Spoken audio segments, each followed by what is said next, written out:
বন্ধুরা আজকে এসেছিলাম ব্যারাকপুর অন্নপূর্ণা মন্দির। এটার লোকেশন ব্যারাকপুর হলেও আমরা বলবো এখানে টিটাগড় থেকে এলে আপনাদের সুবিধা হবে। টিটাগড় রেল স্টেশনে নেমে আপনারা করতে পারেন কি, যে একটুখানি এগিয়ে এসে মেন রোড থেকে অটো ধরলে 20 টাকা ভাড়ার বিনিময়ে এখানে পৌঁছে যাবেন। এখানে 6টা শিব মন্দির আছে, এদিকে 3টে, এদিকে 3টে, 6টা শিব মন্দির আছে। আর এইটা মূল মন্দির, পুরো দক্ষিণেশ্বরের মন্দিরের অনুকরণে নবরত্ন মন্দির। এইটা হচ্ছে আপনার নাট মন্দির, এবং ওইদিকে অন্যান্য মন্দিরগুলো রয়েছে, রাধাকৃষ্ণ, গোপাল ঠাকুর ইত্যাদি ইত্যাদি। আর এই মন্দিরে ভোগ খাওয়ারও জায়গা আছে। তো 6টা শিব মন্দির আছে টোটাল, এবং দক্ষিণেশ্বরের মন্দির অনুকরণ হলেও এটা দক্ষিণেশ্বর মন্দির থেকে উচ্চতা অনেকটাই কম। আর ঠাকুরের ছবি তোলাটা নিষিদ্ধ, তাই ঠাকুরের ছবিটা তুলতে পারলাম না, এই হচ্ছে ব্যাপার।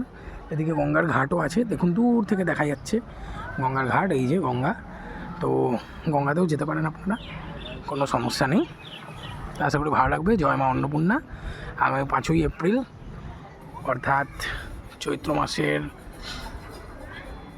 23 তারিখ অন্নপূর্ণা পুজো।